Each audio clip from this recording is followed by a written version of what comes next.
안녕하십니까. 한배국제결혼 전문업체 두물머리 조성웅입니다.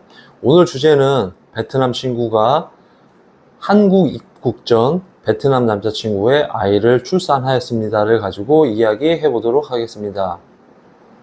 한국 남성분께서 베트남 신부와 결혼을 하였고, 그리고 신부는 말 그대로 이제 기숙사 생활을 하면서 한국어 공부에 여념이 없었어요. 그래서 이제 이 남성분께서는 그래도 내가 선택한 결혼에 대해서 정말 잘 했구나 이런 생각을 갖고 이제 장밋빛 미래를 꿈꾸면서 정말 베트남에 왔다 갔다 하면서 베트남 아내와 좋은 시간도 많이 보냈어요. 근데 토픽 시험이 끝나고 이제 토픽 합격자 발표가 났을 거 아니에요, 그죠? 그래서 이제 결혼 비자를 이제 준비하려고 했는데 이 남성분한테는 끔찍한 사건이 발생이 되는 거예요. 그 이유 중에 하나가 뭐냐면 이 베트남 신부가 베트남 남자와의 이 성관계를 통해서 베트남 아이를 출산을 하는 그런 일이 벌어진 거죠. 그래서 이 남자 같은 경우에는 이제 청청병력 같은 일이 생겼던 거고, 이 부분에서 너무 허탈하고 분노하고 정말 망연자실을 하고 있었다 이 말이에요. 근데 제가 전에도 얘기를 하지만 우리가 베트남 현지에 넘어가서 맞선을 보고 최소 한 달에 정도의 이 사전 교제를 한단 말이에요. 교제를 하시는 분들 같은 경우. 그러면 그 이후에 약혼식을 진행을 하고 서로에 대해서 알아가는 시간을 또 충분히 갖는단 말이죠. 그런데 이 여성이 임신을 했는지 안 했는지에 대해서 이 남자가 눈치를 못 챘다라는 거에 대해서 조금 안타깝거든요. 왜냐면 제가 말하는 그 이유가 왜 그러냐면 베트남 여성이 임신을 하게 되면 4주 정도가 지나게 되잖아요. 그러면 생리가 안 나오고, 그리고 임신 테스트를 통해서 이 여성이 임신을 했는지 안 했는지를 알 수가 있다 이 말이죠. 4주가 지났을 때. 그러면 제가 말씀드렸듯이 이 남성분이 베트남 신부하고 맞선을 보고 한 달 있다가 약혼식을 진행을 했다 이 말이에요. 그러면 신부의 서류 번역 공증이 들어가겠죠, 그죠? 그리고 신랑의 서류 번역 공증이 또 들어간단 말이에요. 그랬을 때 이 신부가 혈액 검사를 했기 때문에 임신을 했는지 안 했는지를 알 수가 있다 이 말이에요. 왜냐면은 이 기관에서 검사를 하는 거기 때문에 이 여자가 정말 건강한지 안 한지 이거를 이 건강검진 기록부에 다 명시가 돼 있어요. 근데 만약에 뭐 병원에서 홀랑 그 검사비 10만원 정도 되는 거를 벌어먹겠다고 위조를 하거나 하면 그 병원 어떻게 되겠어요? 큰 난리가 나는 거거든요. 그렇기 때문에 병원에서는 그거를 있는 그대로를 안내를 해드린다 이 말이죠. 근데 이 남성분이 베트남 신부의 임신 사실을 몰랐다는 것 자체가 저는 솔직히 이해가 안 되고, 그리고 한국 업체도 마찬가지지만 베트남 현지 에이전시들도 신랑과 신부가 정말 약혼을 하고 결혼을 한다라고 하게 되면 현지 에이전시도 신부 관리를 되게 철저히 해요. 그래서 뭐가 문제가 있는지, 한국 신랑과 베트남 신부 사이에 오해가 있는지 없는지 그런 것도 안내해주고, 그리고 베트남 신부가 한국어 공부와 그리고 한국 신랑 그리고 한국은 어떤지에 대해서도 다 공부를 하고 알려드린다 이 말이에요. 근데 이 남성분이 이 여성에 대해서 너무 이렇게 눈치가 없는 게 아닌가라고 생각에 좀 안타까움이 정말 크더라고요. 그리고 8주가 되면 일반적인 복부와는 다르게 약간 배가 눈에 띄게 나와 있어요. 네, 눈에 띄게 나와 있고 3주가 되면, 아니 12주가 되면 그것보다 더 배가 나오죠. 근데 베트남의 한국 신랑이 왕래를 하면서 자기 아내와 데이트도 하고 또 처갓집 방문도 하고 한다 이 말이죠. 근데 그 사실을 전혀 모르고 그리고 출산할 때까지도 몰랐다라는 게 저는 솔직히 의아하다 이 말이죠. 근데 이거는 이제 뭐 신랑 입장이지만 제가 볼 때는 또 그럴 수도 있어요. 이제 맞선 보고 약혼식 하고 첫날밤 보내고 했을 때 이제 귀찮으니까 안 갔다 이 말이죠. 예, 베트남 혼인신고할 때만 넘어가고 그리고서는 이제 한국에서 자기 생활을 하는 좀 이런 좀 무책임한 그런 남성분들도 있어요. 어떤 신랑 같은 경우에는 신부가 한국에 오기까지 한 뭐 최소 5번에서 최대 한 7번 정도 이렇게 왕래를 하는 사람도 있는가 반면에 어떤 사람들은 베트남 넘어가는 게 돈 아깝다 생각하고 약혼식 1번 그리고 베트남에 혼인신고할 때 사인 1번 이렇게 딱 2번만 하고 또 신부도 그냥 혼자서 한국에 넘어오는 그렇게 이제 무관심한 신랑분들도 있다 이 말이죠. 지금 이런 상황 같은 경우에는 베트남에 혼인신고를 하고 한국에 혼인신고를 마무리를 했기 때문에 현재 서류상으로는 혼인관계라 이 말이죠. 그러면 변호사를 선임을 해서 혼인 무효소송을 진행을 하셔서 한국 신랑분의 권리를 되찾아야만 한다 이 말이에요. 만약에 이 국제결혼 업체에서 신부가 이런 일이 있었을 때까지 본인들이 인지하지 못했다라고 하게 됐을 때 신랑한테 피해가 발생을 하잖아요. 그죠? 그러면 걔네들 입장에서는 그거예요. 우리는 절차대로 진행을 했기 때문에 우리는 책임이 없다. 그래서 이제 법적으로 회피를 하시는 업체들도 많이 있어요. 그리고 만약에 우리 회사에서 그런 일이 만약에 생겼다라고 하게 되면 말 그대로 변호사를 선임을 해서 혼인 무효 소송을 또 해드려야 되는 게 맞는 거고 그리고 이 남성분한테 다시 재진행을 하는 그런 조치를 취해야지만이 신랑과 회사의 신뢰 관계가 무너지지 저는 않는다고 저는 생각을 해요. 근데 요즘에 국제결혼 업체들도 문제가 많지만 국제결혼을 진행을 하는 신랑분들도 문제가 많아요.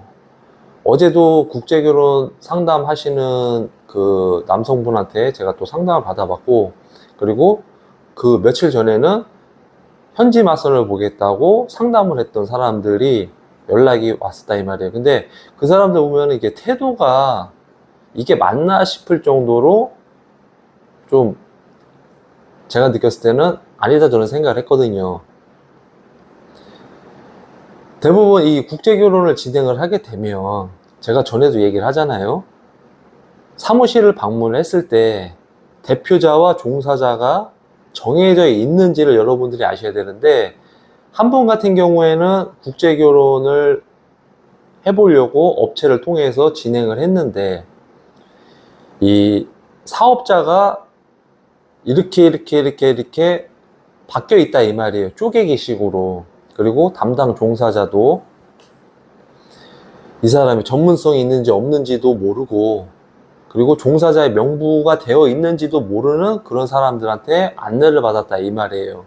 그래서 영상통화를 했을 때 이 신부하고의 좀 케미가 좋아서 현지를 딱 넘어갔는데 신부가 손바닥 뒤집듯이 딱 뒤집었다 이 말이에요. 그러니까 영상통화를 한 2번, 그래서 한 3번 정도 했다고 하더라고요. 근데 영상통화에서는 그래도 이제 나에 대한 그런 좀 마음이 있어가지고 이 남자도 마음이 열려서 이제 넘어갔다 이 말이에요.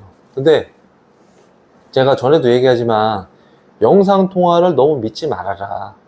영상통화를 할 바에는 차라리 그냥 현지에서 만나서 대화를 해보고 느낌이 있는지 없는지를 판단하는 게 나은 거지, 영상통화 몇 번 했다고 해서 그 여자의 마음이 열려 있다라고 이렇게 착각을 하시면 안 돼요. 그리고 제가 전에도 얘기하잖아요, 그죠?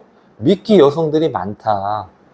그 미끼 여성이라는 건 뭐냐면, 이 한국 신랑이 영상통화를 통해서 마음이 이렇게 열려 있는 상태를 만들게 되면 언제 넘어갈게요, 딱 여기까지라 이 말이죠. 그러면 어떻게 되겠어요? 현지에 딱 넘어가게 되면 말 그대로 자기네들이 요리를 할 수 있다 이 말이에요. 그리고 그 남성분이 또 그 얘기를 하더라고요. 제가 이제 서류 번역 공지 다 받아봤냐, 그리고 신랑의 서류 번역 공지를 다 받았냐, 제가 이제 얘기를 했어요. 그러니까는 그런 건 전혀 없었대요. 그래서 나중에 비자를 만들 때 그때 신랑 서류, 신부 서류 이렇게 해서 취합해서 자기네들이 가져갔지 나한테 보여준 건 전혀 없었다. 예. 이게 현실적인 거예요. 그리고 어떤 남성분은 자기가 지금 다낭에 여행으로 왔는데 현지 맞선을 보겠다 이 말이죠. 이게 뭐 내가 베트남에 가서 맞선 보겠다라고 하게 되면 네 알겠습니다 하는 그런 업체들은 조심을 해야 돼요. 왜? 정석으로 진행을 하는 업체들은 신랑의 서류를 우리가 받고 서류 번역 공지를 한 상태에서 우리가 신부한테 안내를 해요. 네. 그러면 이 신부들이 기본적인 프로필을 우리가 이제 보내드려요. 그리고 이 여성하고 맞선을 보겠냐 라고 하게 되면 네 맞선 보겠습니다 하면은 이 신부의 서류 번역 공증을 우리가 보내준다 이 말이죠. 근데 그렇지 않은 상태에서 그냥 맞선을 보겠다 그러면은 신랑한테 리스크가 너무 크다 이 말이에요. 뭔 말인지 아시죠?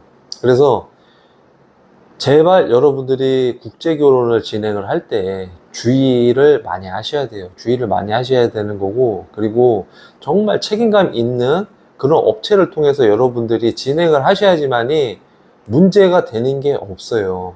근데 지금 보면은 국제결혼 한다고 하시는 분들도 보면 쉽게 접근을 하는, 그리고 이 여성에 대해서 정말 제대로 서류를 받아보지도 않은 상태에서 그냥 외적인 부분만, 그리고 대화 몇 번 했다고 해서 그냥 넘어간다?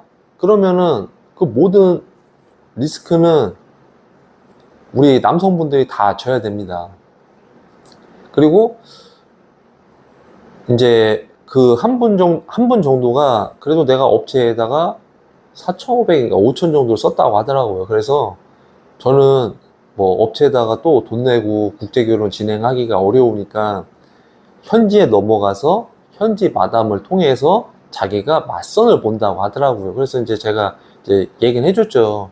맞선을 보더라도 이 여성의 서류 번역 공증을 받으시고, 그리고 제일 중요한 건 통역인데 통역이 정말 제대로 된 통역을 해줄지가 의문인 거고, 그리고 이제 마지막에 뭐 서류 관련돼서 돈만 받고 잠적을 할 수도 있다.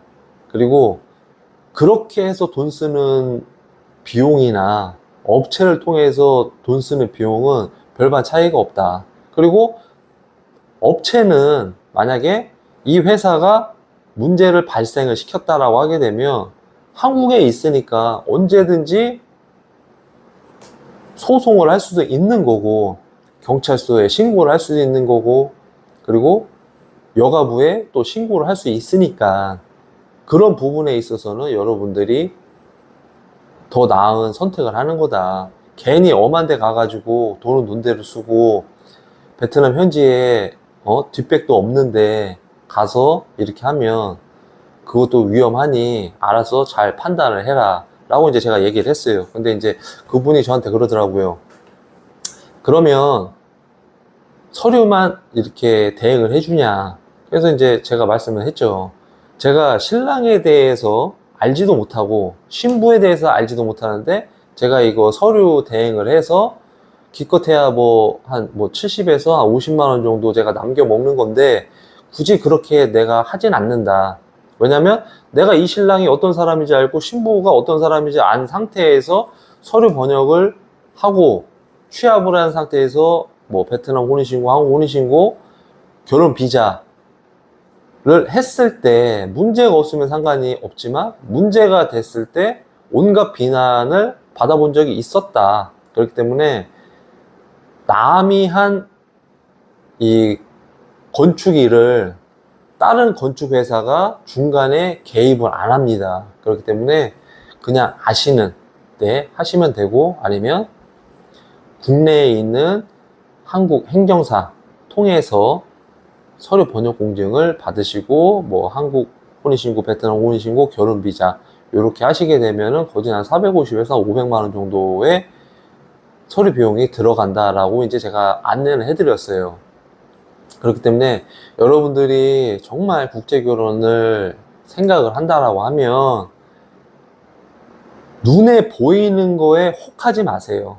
예, 있는 그대로 팩트를 가지고 안내를 해주고, 그리고 이 사람들이 국제결혼을 통해서 잘 사는 사람들인지 못 사는 사람들인지를 보고 판단하시라 이 말이죠. 저는 그래도 이제 그 구독자분들이나 상담하시는 분들이 항상 하는 얘기가, 사장님처럼 정말 행복하게 잘 살고 싶습니다. 저는 이제 결혼한 지 10년 됐고 우리 와이프하고도 뭐 그렇게 큰 문제 없이 잘 지내고 있기 때문에 아무래도 제가 우리 예비 신랑분들한테 조언을 해도 도움이 되는 조언이 되지, 말 그대로 도움이 안 되는 조언을 해본 적이 없어요. 그렇기 때문에 여러분들이 국제결혼을 정말 생각을 한다라고 하게 되면 발품도 열심히 팔아보시고, 그리고 싸다고 좋은 거는 절대 아니에요. 싸다고 좋은 건 절대 아니기 때문에 이 회사에 가서 상담 들어보고, 그리고 대표가 누군지, 담당 종사자가 누군지, 그런 거 다 보고 서류가 문제가 있는지 없는지 그런 것도 여러분들이 다 판단해 보시고 선택을 하셨으면 좋겠습니다. 또 이렇게 제 영상을 또 시청을 해주시고 지지해 주셔서 진심으로 감사합니다. 구독과 좋아요는 영상 제작에 큰 힘이 됩니다. 감사합니다.